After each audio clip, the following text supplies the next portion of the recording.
Hey, what's going on, everybody? My name is Corey, better known as the Seaman, and I want to welcome you to another edition of the Seaman's Cinema Sit Down. So today we got back into the old car and drove back to Danbury, Connecticut to go to an AMC that is open, because New Jersey and New York still isn't open. And despite my not great experience on Thursday night for New Mutants, no hand sanitizers in the theater, no employees kind of like helping people make sure they go to their seats. People weren't sitting in their assigned seats. There was in like large groups, no social distancing, masks were off.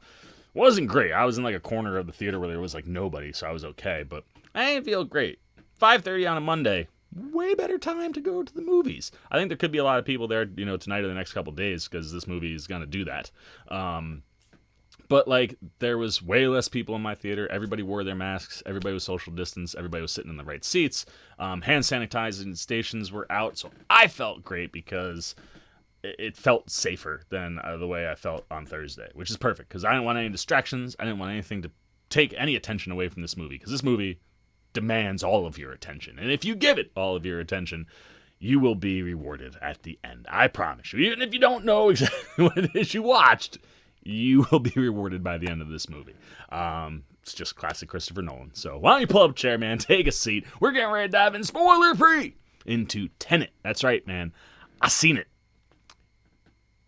This is a movie that's supposed to save movie theaters. And I'll tell you what, Chris Nolan's cracked the code yet again. Yet again, he's made a movie. I don't get everything, but I get enough that when I get to the end of it, I go, that was amazing. I definitely missed stuff. I gotta go again. And if you want to save theaters, you want to make a lot of money, if you can get replayability out of your movie, that's where the winner is. And once again, he's got a movie that people are going to be scratching their heads, but they're going to want to see more than once. And the crazy thing is, it's just it's an idea that seems like it's smarter than it should be. The concept of time inversion. I was saying to my buddy, it's almost like an idea like a couple stoners came up with, It's like, you imagine if you could catch the bullet instead of shoot the bullet, man? Like if shit was going backwards. And while that ridiculous conversation's going on, Chris Nolan's in the corner of the room going, shit moves backwards. Catching bullet. And then boom, you get this script, and it feels like it's smarter than a movie about time inversion should be. Maybe, I don't know. It's kind of a crazy idea, at least in my head. But the movie doesn't feel crazy at all. It feels very tangible. And I mean, that's what Chris Nolan's great at. And no exception here. It's funny because this is a non-spoiler review and did not spoil this movie. You can't really talk about it at all. But in that section where you see the woman talking to John David Washington's character about time inversion in the trailers, and there's a moment where she goes, it doesn't really matter what it means, don't try to figure it out, just feel it. And I was sitting there, I was like, well, Chris Nolan's telling me that there are going to be things that I'm not necessarily going to understand per se, especially on the first watch, but it doesn't matter. And I think that's the approach you have to have to this movie. It's he tells you right up front, don't overthink. Don't even turn your brain on. Just feel it. And that would be my advice with this movie. Turn your brain off. Don't think about it, man. Just sit there, mouth agape for 2.5 hours, and absorb just a stellar movie. Because that's what I did. I literally, with my mask on, my mouth was I was just and out the gate and running, man. Chris Nolan wastes no time getting this bad boy moving, and the pacing I loved because it never stops. It's just go, go, go, go, go, and he uses that score to his advantage to just push this movie. If you want to slow down, the score pushes you along to not slow down and drives you to the edge of your seat a lot. There's a section in this movie where I literally held my breath for 30 seconds, and then you get to the end of it and you're the whole experience of that section finishes and you're just damn it, Chris Nolan, you're so freaking genius. And I can't tell you why I thought that, but you'll hit that moment and then you'll go, oh, now I understand what he was saying. Chris Nolan's just doing all the things that Chris Nolan is great at. And the thing that I found most fascinating with this one is it felt like a movie that was influenced by Christopher Nolan or inspired by Christopher Nolan. A Chris Nolan movie inspired by Chris Nolan. It feels like there are thematical elements and things that he's played around with in other movies that he's just perfected here in ways that you didn't know you could, and also looked at them from different perspectives, and he tossed all those different elements from all these different movies into a blender with this script and produced Tenet, and I just sit there and all I can do is applaud, because this thing's crazy. Like I said, it is operating so high, and there are things that go over your head, but it doesn't matter. Like, yet again, this guy, Chris Nolan, finds a way for something that is way more intelligent than I am. I mean, I would love to understand what goes on in his brain, man. The way his brain works is just a thing of beauty. But even though it's above my intellect level, you still feel like you understand this movie and you get it by the end. And that's something that Chris Nolan has done numerous times with his films, and just I continue to marvel at it because it's so impressive. He's weaving so many threads in this movie to be able to get to the end and be okay. And like, I got it. And that's the other trick, man, is like you get to the end and you go, oh man, that was awesome. I really enjoyed that. I need to go see it again because I definitely missed stuff. And I want to give this like the Us treatment. I saw Us 5 times in the first 7 days. That won't happen because I'm not driving to Danbury that many times, but I definitely want to see it a few more because once you know what you've watched, guaranteed I'm going to pick up on 10 times the amount of things I picked up on this one. That aside, the script, everything, mind-bending, classic Chris Nolan.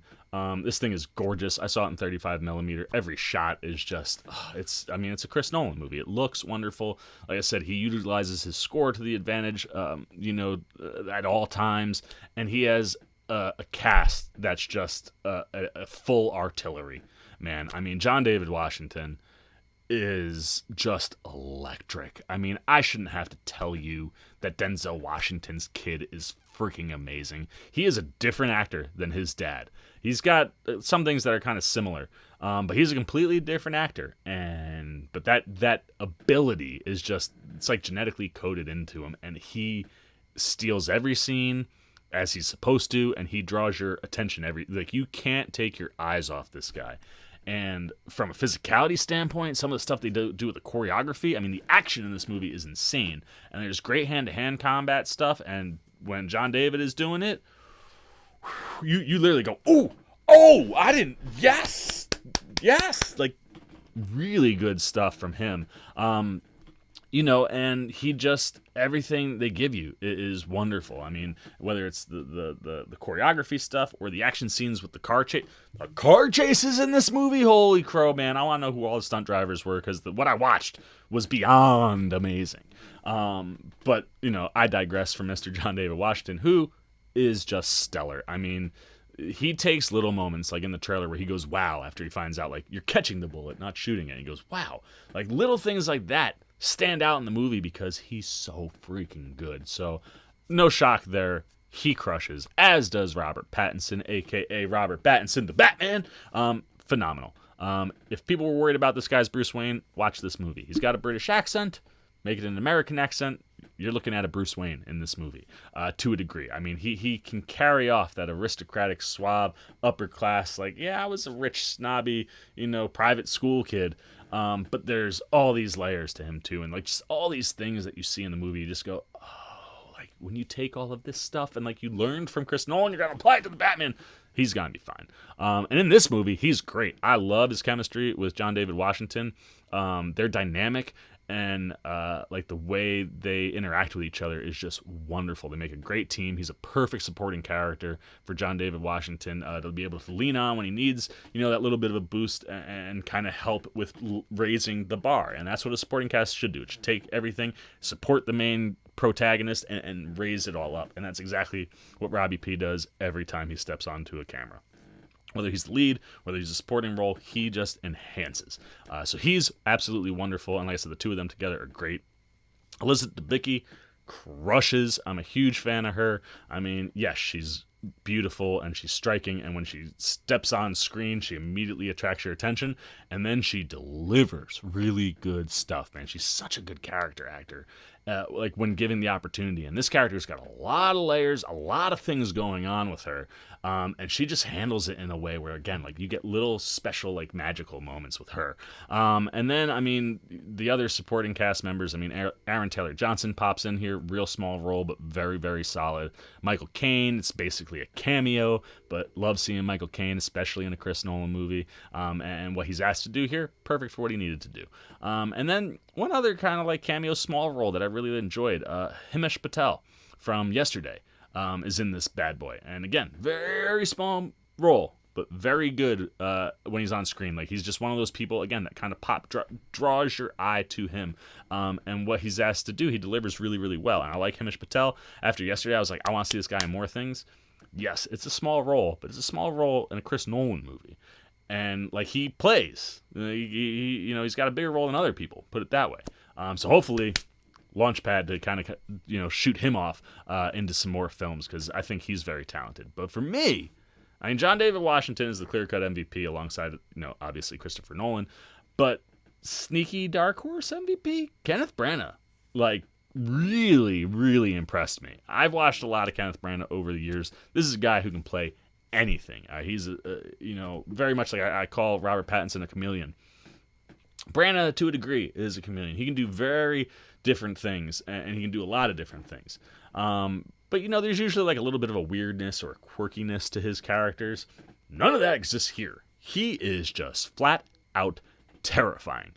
Andre Sater is our villain in this movie, and Kenneth Branagh crushes, dude. He is so freaking good in this movie. Like, you are legitimately terrified of him and terrified of what can happen because of this guy. And that is perfect for this movie. You need that for this movie to work as well as it does, because it really just elevates the tension, and you're just like, there's a lot on the line, man. And he was, I thought, just perfectly cast. This whole cast was perfectly cast because they just mesh so well on screen in every facet. And first watch, this is certainly a movie I'm debating in my head if it's in like the upper echelon of Chris Nolan movies, and I think it might be. This was really, really impressive, and I can't wait to go see it again. So now I'm done, man. Only the C-Man could talk for over 10 minutes about a movie that he can't talk about. But I really loved it, man. The cast is fantastic. Chris Nolan is he's operating at levels that we haven't seen him operate at, man. Like I said, it's like he's learned from his own movies and found ways to take thematical elements from them and put them into this one, give you a completely different story, and at the same time just elevate the material that places I don't necessarily know if I've seen him elevate to. So, loved me some Tenet. I hope it gets people back out to the theaters, and if not, I hope it does crazy good on VOD, when it comes out digitally, because everybody's going to want to watch this movie. But that's it, man. I'm not going to talk anymore. Now I want to know what you're thinking. What are your thoughts on Tenet if you saw it? Early access screenings today through Wednesday, and then Thursday through the holiday. Obviously, it'll be like the full opening weekend. So if you've gotten a chance to see the movie, what do you think? Is Chris Nolan operating on one of his highest levels of all time? Is this movie overrated? Is he trying too hard? Does he think he's smarter than he actually is? Whatever you're thinking, don't spoil anything, but let me know down below. If you haven't seen Tenet, are you planning on seeing Tenet? Are you a Chris Nolan fan? Have I enticed you without saying anything to see Tenet? Anything you're talking, good, bad, indifferent, seen it, not seen it. If it's Tenet related, down below in the comments section. Look forward to talking to you guys down there. As always, if you enjoyed this video, please give me a thumbs up. And if you're new, you want to come hang out anytime. We talk movies, trailers, TV shows. Obviously, the Batman. I'm going to be talking a lot about that as we go through the next year. But if you want to be here, you want to show a little love and support to the old C-Man, you like what we're doing over here, jump over there, hit that subscribe button, hit that little bell if you want those alerts. And until next time, for the C-Man Cinema Sit Down, I've been the C-Man. I'm signing off. Peace! Well, I'll be. You guys are still here. You must be looking for some more content. Well, don't worry. C-Man's got you covered, man. You got videos like this guy and this guy. And if you haven't yet, and you want to come check out all the C-Man goodies, join the Cinema Sit Down squad, man. Hit that subscribe button. And don't forget to hit the little bell down below that, too, so you can get alerts every time I make new videos.